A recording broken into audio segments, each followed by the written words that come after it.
Maryland men's and women's basketball are going dancing. Both teams earned at-large bids to the NCAA tournament Sunday. Kevin Willard's first at Maryland and Brenda Freese's 19th. It was also a busy weekend for Terps lacrosse and baseball. We'll tell you all about it coming up on the Left Bench.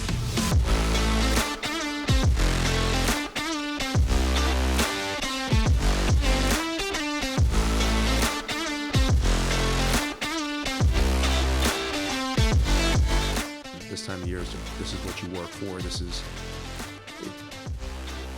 If you're an at-large team, that means you've had a hell of a year.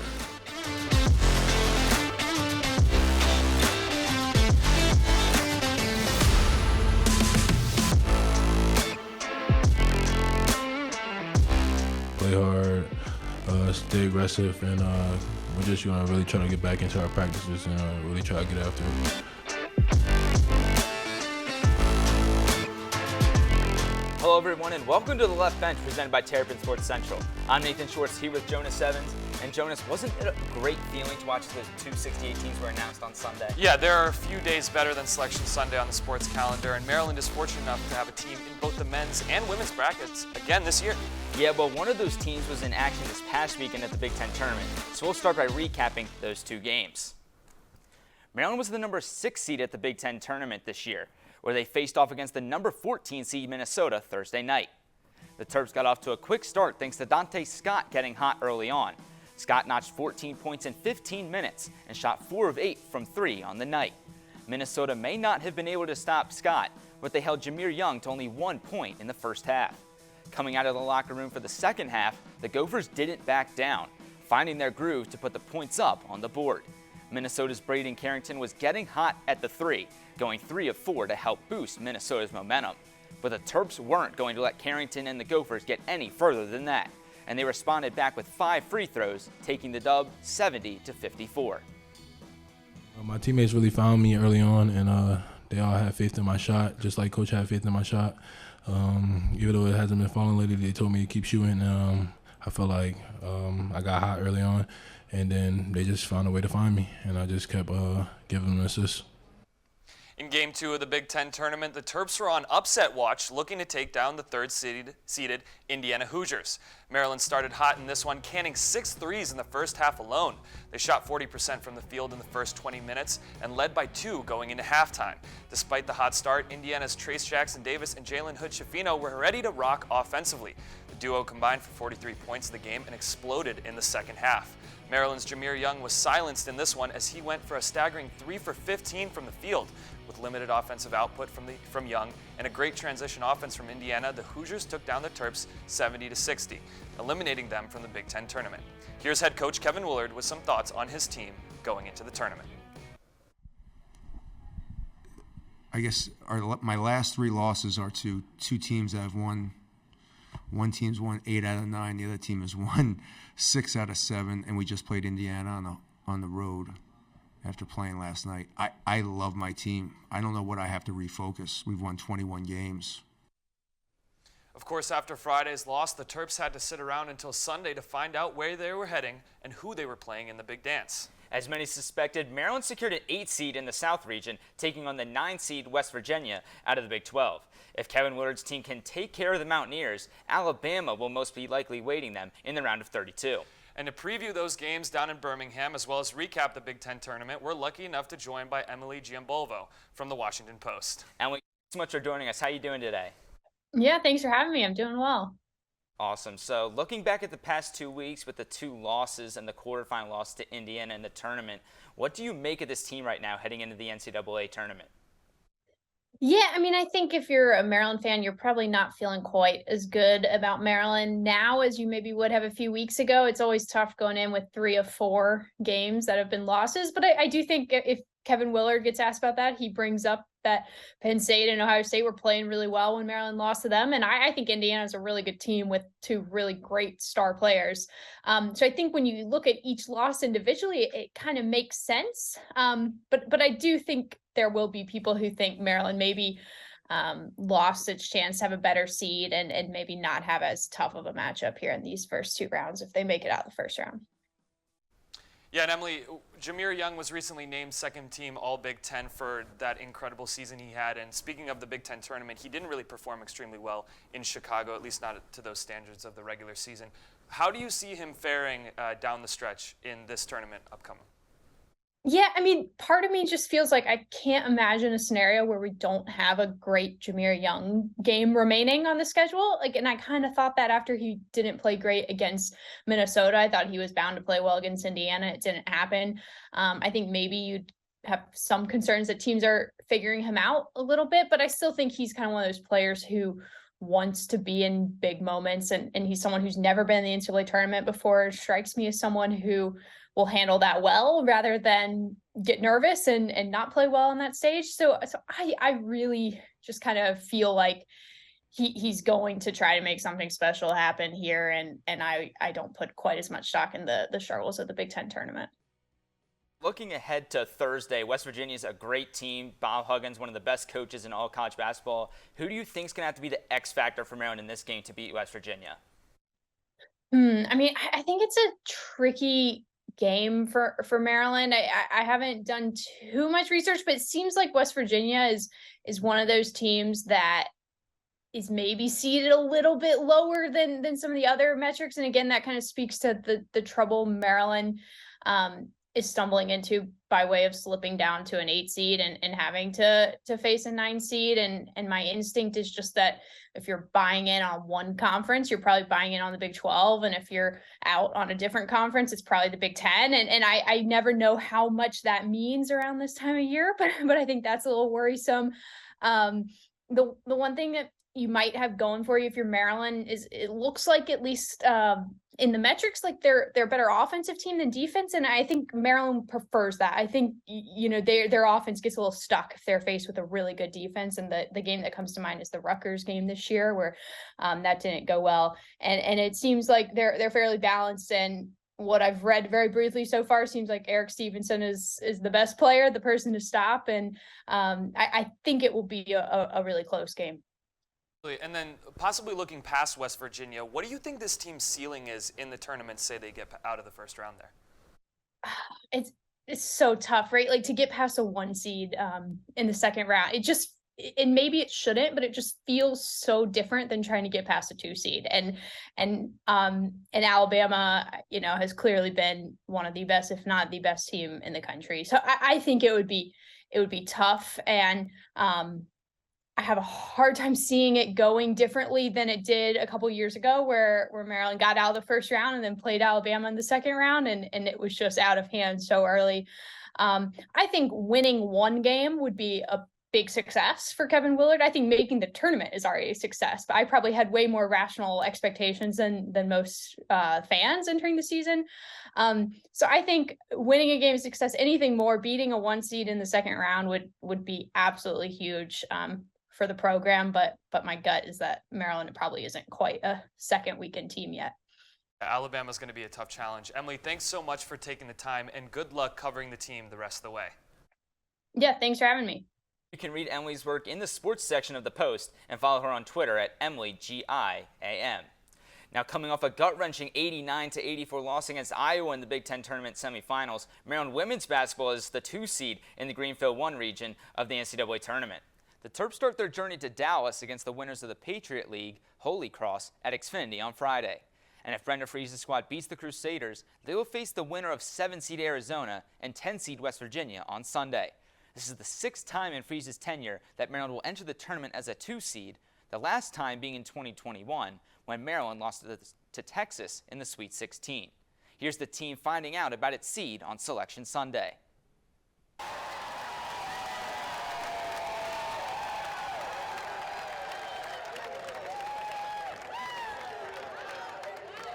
Well, you're going to dive into film tonight. Holy Cross, I know, won their league. So anyone you play this time of year is going to be a great team. And then, Arizona and West Virginia. I mean, we've seen Arizona a lot in the Pac-12 and their pressing style of team. West Virginia always does really well in the Big 12. So, 3 phenomenal teams that are going to be coming into Xfinity for, our fans to come out and support. Now don't go anywhere, because when we return, we'll take you through a very successful weekend for Maryland spring sports teams. And later, Brandon Schwartzberg will join us in studio to play a game of Who Said What for Maryland men's lacrosse. Keep it right here. Hunger in America. That's 1 in 5 daughters, sons, neighbors, and classmates who don't know where their next meal is coming from. Yet billions of pounds of good food go to waste every year. It's time we do something about it. Feeding America is a nationwide network of food banks that helps provide meals to millions of kids and families in need. Visit feedingamerica.org to help them feed even more. Together, we can solve hunger. Together, we're feeding America.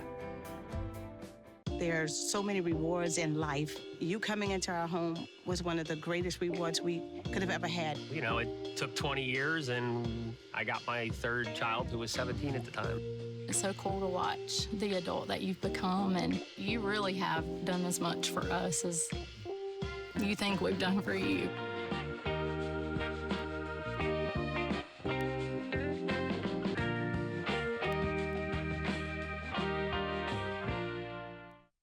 There is a road laid out for me. First night here, but Amy seems cool. Leading down to the river. I am blind, but I need not see. What do you think? I know this road is there for me. If I'm really free, take me down to the river and walk. Welcome back to the Left Bench, presented by Terrapin Sports Central. I'm Jonas Evans, joined alongside by Nathan Schwartz. Nate, Maryland men's lacrosse has started off its season with some unexpected woes. That's right, Jonas. The number 5 ranked Terps have played 3 top 10 teams through their first 6 games and lost 2 of those, most recently dropping a home game versus number 2 Notre Dame in week 5. But the Terps did build some momentum with that performance against Albany on Saturday. They sure did. Albany was Maryland's first unranked opponent of the season, and the Terps made sure to get the job done in the favorable matchup on Saturday. In the first period, Maryland was down 2-1, but after a Braden Urksa goal tied it up at 2 apiece, the Terps offense turned it on. With just a minute left in the first, Daniel Maltz netted his second goal of the game, giving Maryland its first lead. Less than 10 minutes later, Maltz completed a hat trick with this beautiful goal in the second. Soon after, Urksa completed a hat trick of his own. The freshman showed some great awareness here, picking up the rebound and shoving it in the back of the net. But the Terps were not done, as Jack Corus crashed on his third goal just before the fourth quarter got underway. Maryland's third hat trick of the game. It was a hat trick of hat tricks for the Terps on Saturday. The barrage helped Maryland beat Albany 16-9, a confidence-boosting win after a slow start to the year. Number 11 Maryland women's lacrosse made another trip up to Philly on Saturday, this time taking on Villanova. And Kathy Reese's squad is starting to get things back on track, too. The Terps attack started strong as star freshman Corey Edmondson gave Maryland a 2-1 lead early in the first quarter. And after that goal, the Terps never lost the lead. Edmondson added another goal a minute later, and junior Shay Ahern scored twice in the opening quarter to give Maryland a 5-2 lead after 1. Maryland continued to keep its foot on the gas as Ahern, Edmondson, and Libby May all ended the day with hat tricks. And for Edmondson, it was her third straight game with a hattie. Maryland's defense was in a rhythm all day long as well, holding the Wildcats to only 6 shots in the first half and 16 overall. The combo of Maryland's stout defense and powerful offense was too much for Nova to handle, cruising past the Wildcats 15-6. Maryland baseball was back in College Park this weekend for its first home series of the season against Maine. It took a while for things to get underway Friday, but after a 3-hour rain delay, the two teams finally took the field. Once the first pitch was thrown, though, it was all Maryland all night. Nick LaRusso started things off with a monster shot to left field for the first home run of the game. Then in the third, the Terps rallied for 8 runs, highlighted by an Elijah Lambros grand slam. Both teams couldn't stop scoring in the latter half of the game, but a Maryland win was never in doubt. The Terps ended up winning it 25-10, their highest run total of the season. On Saturday, the Black Bears made it a much tougher contest. Maryland scored 3 runs in the first, only for Maine to tie it up with a 3 of their own in the second. A Luke Schliger single gave the Terps their 4th run of the game, but Maine tied it up again in the 6th. Now to the 8th, where Ian Petrut smashed a homer to right field to give his team a 1-run lead once again. But this time, Maine had no response, and the Terps won Saturday's game 5-4. Maryland went on to complete the sweep on Sunday with a 9-1 win that brought them 8-7 on the season. It's the first time that the Terps have been above 500 since February 19th. Here's head coach Rob Vaughn after the marathon Friday night. Hit 2 homers in the first and kind of get some breathing room, and it was just kind of off to the race from there. I thought our offense was really, really outstanding kind of through that whole game. They didn't let up, and I thought they were very good, but it helps when you get on that board early. Nate, you and I were there for that Friday game. I even had to wait through that 3-hour rain delay. They were not affected by it at all because the bats were on from the moment they started that game. Yeah, it seems like they almost benefited from the 3-hour rain delay. Nick LaRusso moving down from the moving up from the 3 to the 2 spot. That worked out well for him. Matt Shaw also going from the 2 to the 3. That worked out for him as well. They just couldn't stop scoring. I mean, LaRusso's on fire right now. It's absolutely unreal what he's doing, and it should be a fun ride for the Dirty Terps the rest of the year. Absolutely. Number 22, Maryland softball played in its final road tournament of the year down in Lynchburg this weekend and could not be stopped. The weekend started with a doubleheader on Friday against Fairfield, and the Terps found themselves trailing 3-0 in Game 1 until Amelia Leck sent one over the fence to bring the score within 2. Maryland trailed 3-2 in the 7th, but then Kylie Goff called game with a 2-run triple, giving the Terps a 4-3 walk-off win. Maryland mercied Fairfield 11-0 later that day to sweep the doubleheader, and then started its 2-game slate on Saturday with a matchup against Ball State. Leck broke a 2-all tie in the 4th, clearing the bases with a 3-run double to give Maryland a 5-2 lead. Then in the 6th, Campbell Klein laced a single into right center, putting Maryland up 10-2, and thanks to the mercy rule, its second walk-off win of the weekend.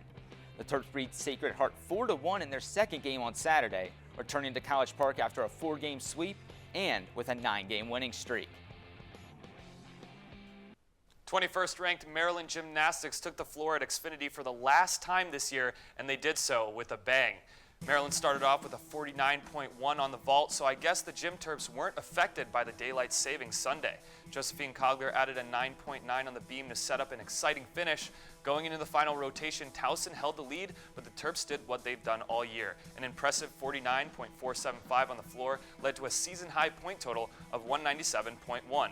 Placing first in the Maryland 5 meet. Here's head coach Brett Nelligan on the season-high performance. We just thought a medium performance for us wasn't going to get it done. Towson's a really great team, and they came out on fire from the start. So they're well coached, they're well trained. They've had an incredible season as well. So I knew we had to finish really strong. So we talked about it in the huddle that we were going to do all 6 routines as a family. Like that was the mentality, is that there's 6 people competing, but 22 people are going to do these routines. And Jonas, 2 weekends ago, it wasn't so good for Maryland athletics as a whole, but this past weekend, they flipped the script. That's right, and you're going to have weeks like both of these, and we saw this is a much better representation of what Maryland athletics is all about. They're so strong all around, and this was definitely a great example of that. And it's great to see baseball getting back on track. Yep. Softball has been phenomenal all year. Gymnastics has been up and down, but they're going to play well into the postseason. It's great to see. And you talk about baseball specifically, like only 2 weeks ago we were talking about where they were at in the season, how much of a disappointment it was. Right. Now they're above 500 so quickly. It really has been a bounce back week for a lot of programs. Anything can happen. Absolutely. At any point. And don't go anywhere, because when we come back, we'll share our favorite radio call from a wild weekend of Maryland sports. And as always, we'll crown our Terp of the Week, Pro Terp, and the top 5 plays. Keep it right here.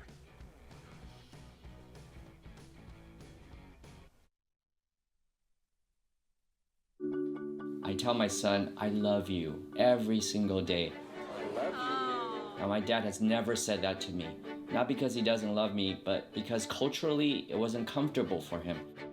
Now that he's a grandfather, he says, I love you to my son every time he sees him. My advice to all the fathers out there, forget the cultural restrictions. They grow up way too fast for you to waste even a single precious moment.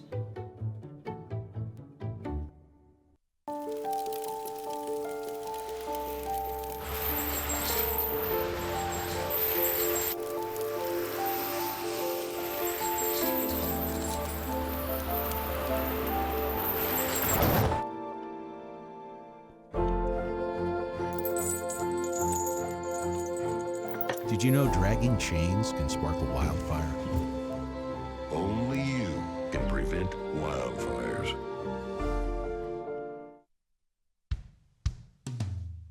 Hey world, I have a quick message. It's about safe driving. All right, let's go. Anytime you're driving, have the seatbelt buckle tight. Both hands on the wheel and your phone out of sight. When not in your hand, trying to text somebody back. Because if you do, your car might get smacked. The moral of the story, just put your phone down. The people on the road will stay safe and sound. Put your phone down, put your phone down. People on the road will stay safe and sound. Yeah.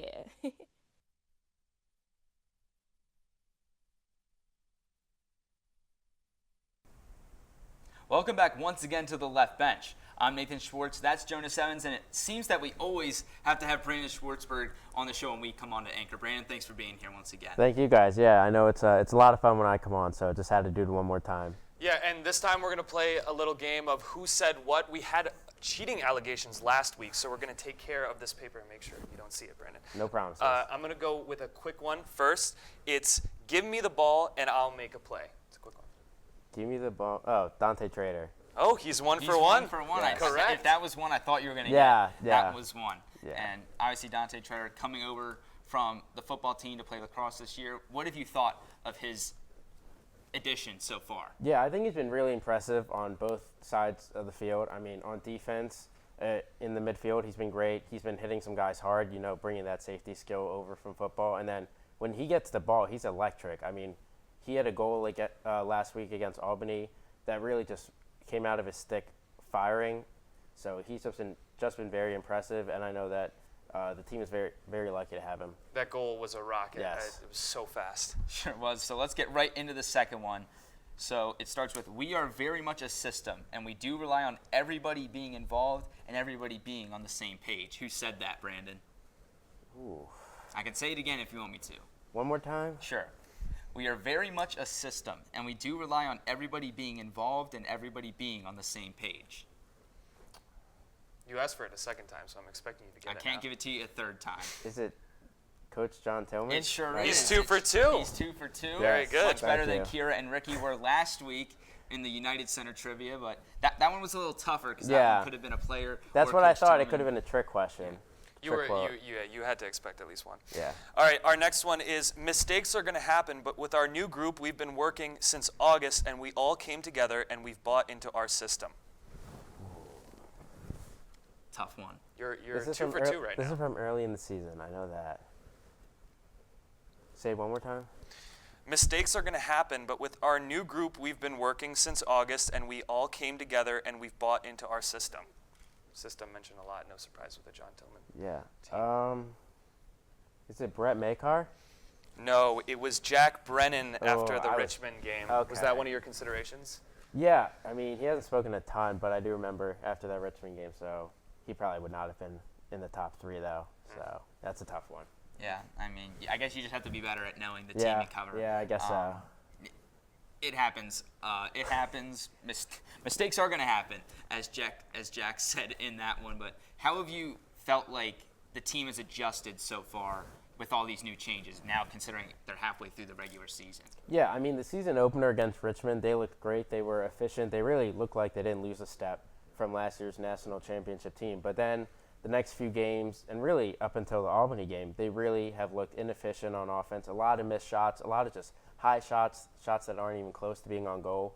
But against Albany, they started to get back on track a little bit. You mentioned earlier they had the 3 hat tricks. Both are relatively efficient. And so if they can keep improving like that, especially with the tough schedule they've got the second half of the season, it'll be good for them. All right, 2 for 3. Can you get 3 for 4? This is the last one we've got. I'm rooting for you here. Thank you. So when you play at such a tradition-filled program, people are always going to look forward to playing you. Do you need it a second? Brett Makar. Right off the bat, yeah, you that got one it. I knew. Yeah. Right off the bat, Makar said that before the season started. And Maryland has had some tough games so far this year, that triple overtime loss to Notre Dame. How far do you see them going? Yeah, I think that they can definitely reach the Big Ten championship if we're just talking about the Big Ten before the NCAA. And then in the NCAA, I think they could really go far. I think a first-round exit would be disappointing just because it's such a historic program here in College Park. And so I think without a doubt that national championship can be their ceiling. It's going to be a bit more tougher than last year. Obviously, when they went 18-0, they had so many great guys, especially on the offensive end that graduated. It's still been a bit of a work in progress this year, but I still think that the goal and the ceiling should be a national championship. And because they won the national championship last year, every team has Maryland circled on their calendars. So it's going to be tricky for Maryland down the stretch, but it should be a fun ride. Brandon, thanks for coming on once again. Thanks for wearing your signature sweater, by the way. Yes, too. of course. I had to for you too. Thank you, Brandon. Appreciate it. Of course, we talked about Maryland's run in the Big Ten tournament at the top of the show, but we didn't tell you how it sounded on WMUC Sports until now. Here's Ben Reitman on the call. Young, nice pass, and Emilian levitates and throws down a vicious one-handed slam.